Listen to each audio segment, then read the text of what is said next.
completo de bienestar físico, mental y social, y no solamente la ausencia de infecciones o enfermedades. O sea que el paciente debe estar en completa armonía con todas sus funciones. ¿Sí? Como habíamos hablado en la historia de la medicina preventiva, que cuando decían los científicos que cuando un animal estaba toda chicopalada, una persona que estaba toda decaída, es porque estaba enfermo.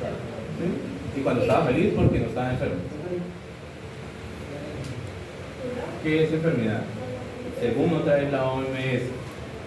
Entonces, la OMS dice que es la alteración o desviación del estado fisiológico en una o varias partes del cuerpo por causas en general conocidas, o sea, conocidas por agentes infecciosos, manifestados por signos y síntomas característicos y cuya evolución es más o menos predecibles. ¿Es los mismos signos y síntomas o es diferente? ¿Qué son los signos? Lo que se puede visualizar, ¿cierto? Y los síntomas.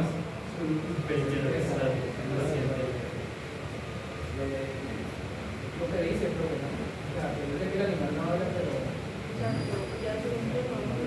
pero es algo, por ejemplo, digamos, cuando ya ha alterado algún órgano y puede generar algún síntoma, por ejemplo, como diarrea, emesis, eso, ¿sí? Entonces, vamos a ver la triada ecológica. Acuérdense que la triada ecológica es un complemento que me va a generar una armonía, por así decirlo, del paciente, que tiene tres componentes. Uno, que es el agente o el microorganismo patógeno. Dos, que es el huésped. Y tres, es el ambiente. ¿Cierto? Y todo eso tiene que correlación con la epidemiología. ¿Y qué es la epidemiología? Es como un estudio estadístico de tanto la prevalencia como la incidencia de la enfermedad. Muy bien. Entonces, es la capacidad o es el estudio o el área que estudia todas las funciones estadísticas de algunas alteraciones, digamos, de salud pública en medicina preventiva, como por ejemplo la prevalencia, la tasa de mortalidad, la tasa de prevalencia, ¿sí? Y tiene todo que ver con eso. ¿Por qué? Porque si me dificulta o si me altera alguno de esos tres, pues me va a hacer que sea más propenso la letalidad y la mortalidad. ¿Sí? Entonces va a haber más tasas de mortalidad. Si hay una enfermedad vírica, por ejemplo en un galpón, entonces la tasa de mortalidad y morbilidad incrementa. Eso es lo que tiene que ver con epidemiología. ¿Sí? Entonces acá está lo que vimos hace 8 días, que esto es lo mismo en la triada ecológica, que va a haber una alteración de las tres para que genere algún tipo de infección, algún tipo de enfermedad, ¿cierto? Entonces vamos a hablar ahorita de cada uno. ¿Es huésped o hospedadero?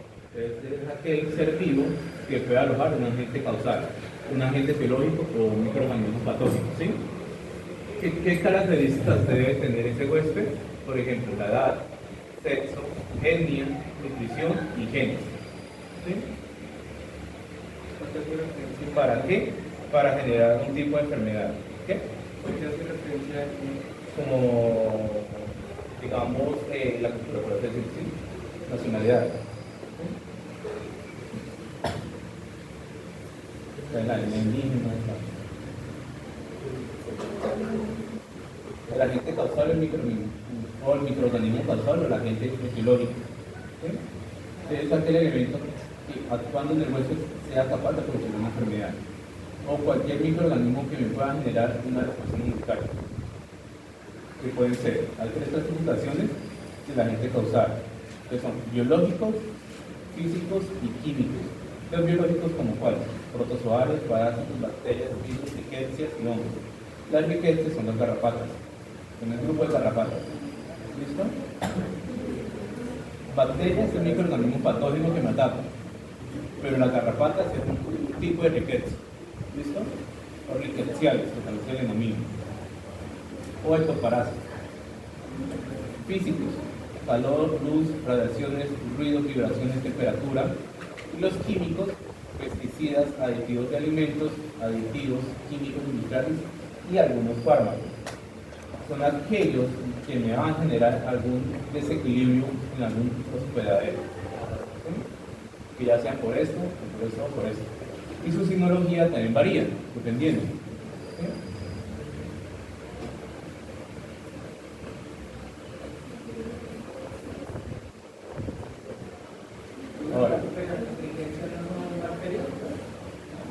La riqueza son los garrapatas. Los ven garrapatas. Bien. Y para saber pues qué tipo de bacteria es, tienen que hacer la función de grano, para saber que si es tipo gran positiva o gran negativa. ¿Sí? Que eso es lo único que funciona la función de grano, diferenciar gran positiva y gran negativa. Y también nos ayuda a diferenciar la morfología de las bacterias. Diplococos, estreptococos, cocos, bacilos, estreptobacilos, ¿sí?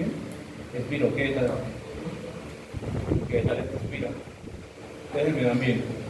Es ese conjunto de factores biológicos, físicos, químicos y además sociales que rodean al individuo, que puede ser tanto como natural como social.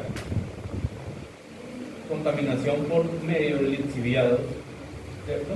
Que dejan algún desecho por ahí, por lixiviación se genera alguna contaminación, ¿cierto? Volcán, los gases, que botan algunos volcanes, ¿cierto? Sismos, que pueden alterar el comportamiento del animal, ¿cierto? Por estrés, y eso se ve en medio como que, aparte de su ecología, comportamientos estereotipados del animal. Sociales, zona rural, zona urbana. En la zona urbana son más propensos de que pueda generar alguna agente infecciosa, porque casi en la zona urbana son donde están todos los vectores. Y en la zona rural, ¿qué puede haber? ¿O qué me puede afectar en una zona rural que me pueda generar alguna enfermedad? Algo físico. La contaminación puede generarme algo también en la zona rural, la temperatura, la humedad, el ruido, la falta de higiene, la falta de bioseguridad. Ahora, la historia natural de la enfermedad. Acuérdense que si la actividad ecológica se afecta o altera, comienza a desarrollar la enfermedad. O sea, si se altera alguno de esos tres, no puede ser más propenso que me genere alguna enfermedad, de cualquier tipo que ya hemos hablado. Dime.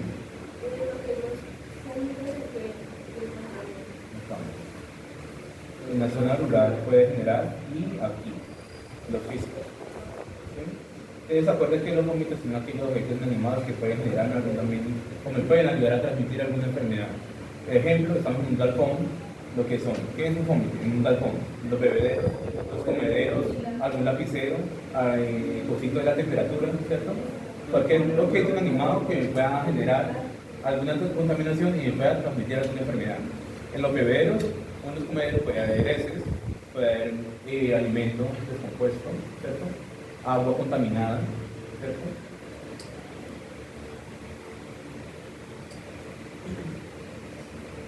La parte que es un virus es una bacteria. ¿Qué tipo de bacteria es esta? Por según su morfología, un bacilo, ¿cierto? Acuérdense que ellos son flageladas. Ajá. Ahora, historia natural de la enfermedad se compone de dos periodos. El primero es el periodo prepatogénico y el segundo el periodo patogénico. Como su nombre lo indica, el periodo prepatogénico tiene que ver con la actividad ecológica. O sea, los tres componentes anteriores que vemos no tienen que estar alterados. ¿Sí? Acá el paciente supuestamente está libre de enfermedad. ¿Sí? Pero el periodo patogénico tiene dos clasificaciones, que es el periodo clínico y el periodo subclínico, ¿cierto? Entonces, acá en este periodo patogénico es cuando va a ingresar algún agente infeccioso a nuestro organismo, ¿sí? Y va a generar, ¿qué? Los diferentes síntomas. Y además, para generar los diferentes síntomas, tiene que haber algo que llama la virulencia, ¿sí? Y la diseminación del microorganismo patógeno, ¿cierto? Y la predilección tisular también. Es el periodo clínico, ¿cierto? ¿Qué vamos a ver? El periodo prodrómico, el periodo clínico y el periodo de resolución. El periodo prodrómico es cuando están los signos clínicos evidentes del paciente. Ya generó, ¿sí se ve el puntico seco? Ya generó, ¿cierto? O ya penetró el microorganismo en nuestro huésped, ¿cierto? Generó la virulencia, ¿cierto? Y esa virulencia que va a dar origen a los primeros síntomas del paciente. O sea, ya pasó el periodo de incubación, ¿cierto? De este periodo. Desde el periodo ya pasó, ya inoculó al huésped, ya hizo el proceso de viremia, ya hizo el proceso, ¿cierto? De diseminación y de proliferación a algún órgano. Entonces llegó a algún órgano en específico y me generó los primeros signos. Periodo prodrómico son los signos clínicos, o sea, fiebre y caliente. El periodo clínico es cuando ya tengo los primeros síntomas del paciente y yo voy a hacerle los exámenes de laboratorio.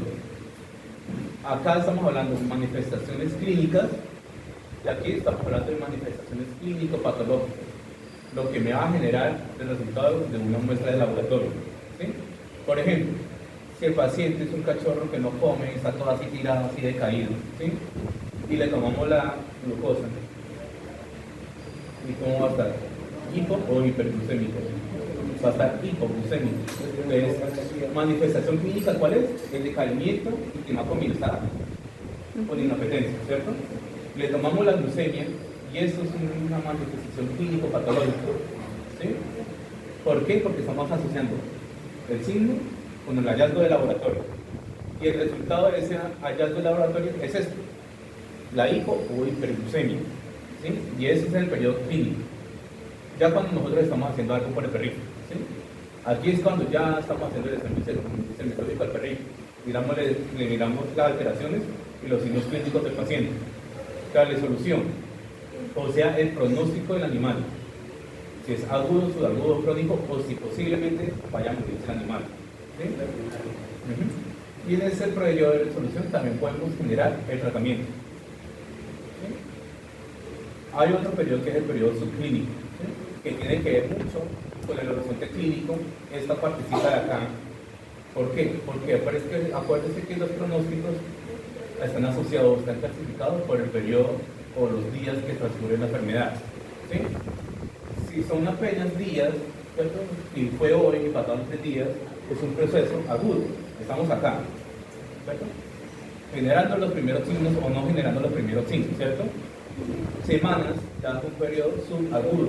Ya ha pasado un tiempo, ya ha generado replicaciones, ya ha generado un periodo de virulencia y ya hay signos clínicos evidentes en el paciente.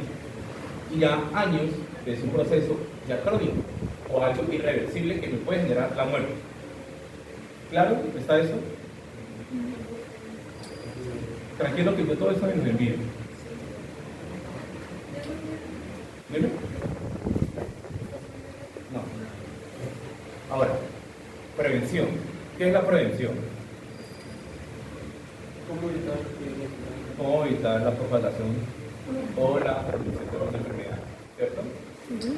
Pues debe tener también 2 categorías, que es el periodo prepatogénico y el periodo patogénico. Ya sabemos que es el periodo prepatogénico, ¿no? Y el periodo patogénico ya también lo tienen claro, ¿cierto? Entonces el periodo prepatogénico va a estar en la trama ecológica, ¿cierto? El equilibrio, la armonía, ¿cierto? Que va a estar en el huésped. Entonces va a ser algo primario, entonces. En esto van a ser las medidas profilácticas, las medidas de prevención que va a tener el animal. ¿Para qué? Para que no se vaya a contaminar o transmitir algún tipo de enfermedad. ¿Sí? Entonces vamos a promocionar esa salud, ¿cierto? Dependiendo con la prevención. Entonces, ¿cómo vamos a proveer la salud? Haciéndole chequeos generales, como dice acá, exámenes generales, controles de exámenes, ¿cierto? ¿Qué más? ¿Cómo podemos controlar una promoción de salud?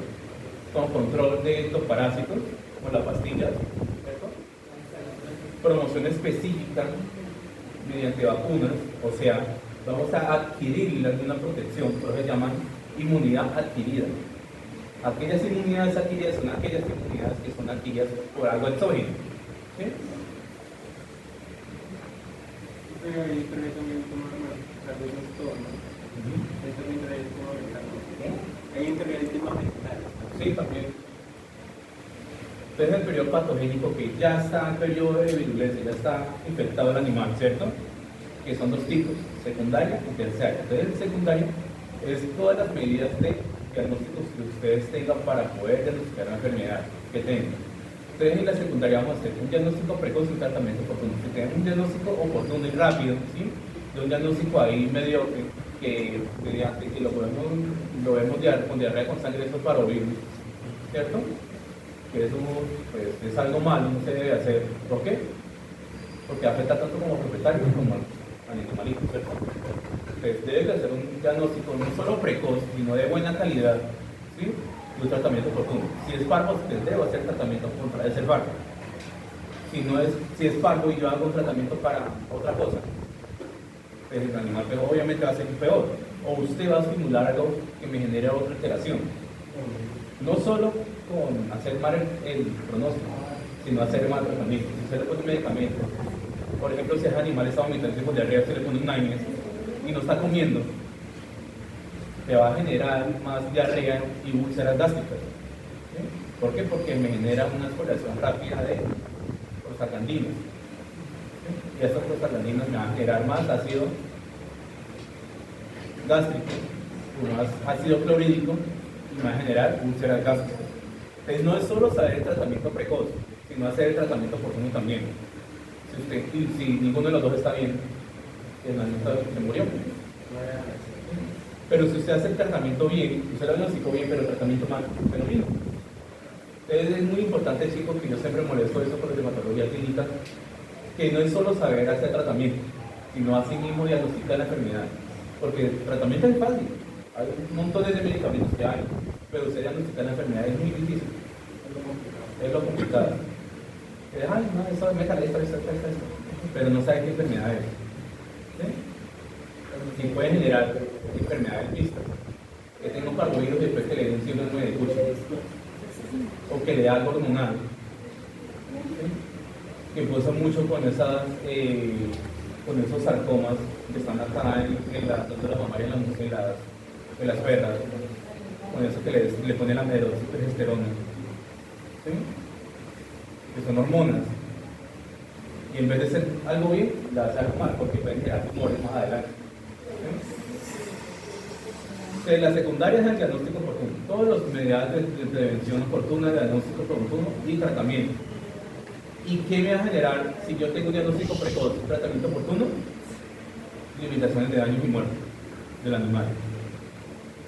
Si yo tengo esto bien, el animal va a salir excelente de la enfermedad. Eso es lo que quiere decir el periodo secundario del periodo patogénico. Si yo tengo un buen diagnóstico, un buen tratamiento, pues el animal va a salir excelente. Pero si yo tengo un desequilibrio en estas dos, voy a tener daños y hasta la muerte del animal. ¿Sí? Y por ejemplo, administración de insulina, si tenemos un paciente con diabetes mellitus, diagnosticado precoz, ¿cierto? Y vamos a hacer un tratamiento oportuno con insulina, pues vamos a tener una limitación de daño. ¿Y cuál es la cronicidad de la diabetes? La cetoacidosis diabética. ¿Sí? Y entra el shock diabético. No son solo los choques hipovolémicos, ¿cierto? Hay otro shock que se llama shock diabético también. Terciaria, que es la rehabilitación. Cuando ya salió de esto, cuando ya tuvo una promoción de salud, pero por ejemplo si no tuvo una promoción de salud, nunca fue vacunado, nunca fue desparasitado, entonces llegó acá a este periodo patogénico y llegó a esta fase secundaria que vamos a diagnosticar y vamos a hacer un posible tratamiento para erradicar la enfermedad. Y llega a la terciaria, que es la rehabilitación de ese animal. ¿Y cómo vamos a hacer una rehabilitación de un procedimiento de un parvovirus? Buena alimentación, ¿cierto? Un entorno favorable para él, ¿cierto? Eso es lo que quiere decir la terciaria, una rehabilitación de alguna enfermedad. Pero por ejemplo, digamos, en un paciente politraumatizado que le hicieron que tuvo una fractura y le quitaron una patita, ¿sí? Tanto como mental como física. Recuerden que los animales también tienen cerebro, también tienen emociones, ¿sí?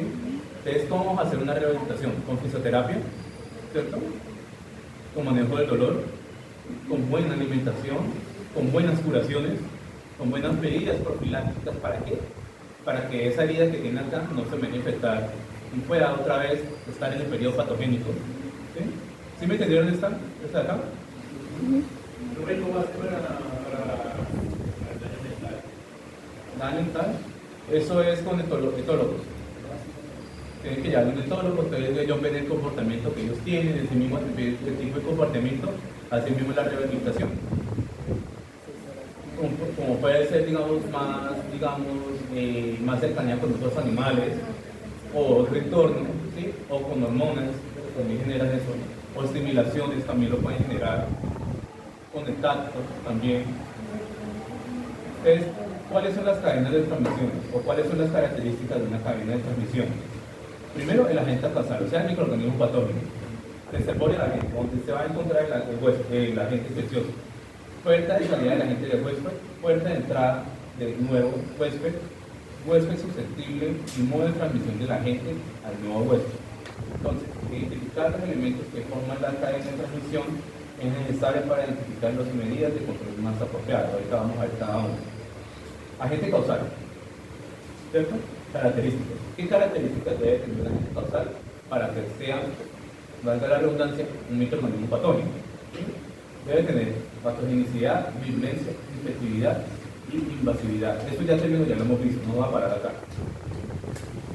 Reservorio, donde se encuentra el bichito eso, ¿cierto? Fuerte de salida pueden entrar. Es como la patogenia, estamos hablando de la patogenia. Como entró, como se diseminó en el organismo, como provocó las lesiones y como se expulsó, ¿para qué? Para que vuelva otra vez el ciclo. ¿Sí? Ahí puede haber dos términos, que es la patogenia y el ciclo de vida. Estamos hablando de parásitos. ¿Sí? ¿Cuáles pueden ser las puertas de entrada? La nariz, la boca, los poros, ¿cierto? La piel, las orejas, bueno. Y la de salida, orina, heces, ¿cierto? Sudor, saliva, secreciones. Nos faltan dos dispositivos nuevos. Esta y otra. Formas de transmisión del agente. Hay formas de transmisión directos e indirectos. Transmisión inmediata, de animal a animal. Yo estoy en contacto con usted y me infecté. ¿Sí? Indirecto, mecanismos animados y mecanismos inanimados. Los mecanismos animados son aquellos que son agentes infecciosos transmitidos por medios que pueden ser puramente mecánicos o crecer y multiplicarse. Aquí lo que están hablando es del microorganismo patógeno. ¿Sí? Mecanismos inanimados. Aquí están hablando de cómicos. ¿Sí? Factores frecuentes, ya lo vimos en la primera clase. Susceptibilidad del hueso. Depende de diversos factores genéticos, factores de resistencia y de inmunidad específica adquirida. Inmunidad específica adquirida mediante vacunas. ¿De acuerdo? De factores generales de resistencia. ¿Cuáles son los primeros factores de resistencia que nosotros tenemos? La piel, la membrana mucosa, la acidez gástrica, cilios del aparato respiratorio y factores que incrementan la resistencia. Inmunidad específica adquirida que puede ser por artificial o natural. Artificial como vacunas y natural mediante el calostro. ¿Sí? ¿Por qué? Porque mediante el calostro me sale eso. Me genera inmunoglobulina, pero no todas las especies generan inmunoglobulinas del calostro. Los monos y los humanos sí, y las vacas también. ¿Sí? ¿Y cuáles inmunoglobulinas? Las que más importantes, inmunoglobulina G y inmunoglobulina M. ¿Cierto, Chipis? ¿Cierto? Entonces, inmunidad artificial y natural es algo diferente, porque la artificial es la que hace el humano fuera, en situ, ¿cierto? En situ es el laboratorio, ¿cierto? Para generar una inmunidad, dependiendo de vacunas, pero el mismo antígeno, ¿sí? Y natural mediante lo que uno crea como madre o como padre, ¿sí? Dependiendo. ¿Y mediante qué? Calostro. Y mediante también la placenta. Y puede generar ahí también.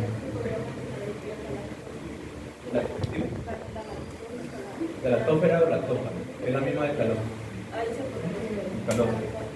Ya el calostro, nosotros vamos a ver también calostro acá, en una temática también que llama calostro, inmunidades. El calostro es su característica que debe ser amarilla, por los lípidos que tiene. ¿Sí? Amarillita, es como amarillita, por los lípidos y los triglicéridos que tiene. ¿Alguna pregunta, chicos? ¿Todo bien?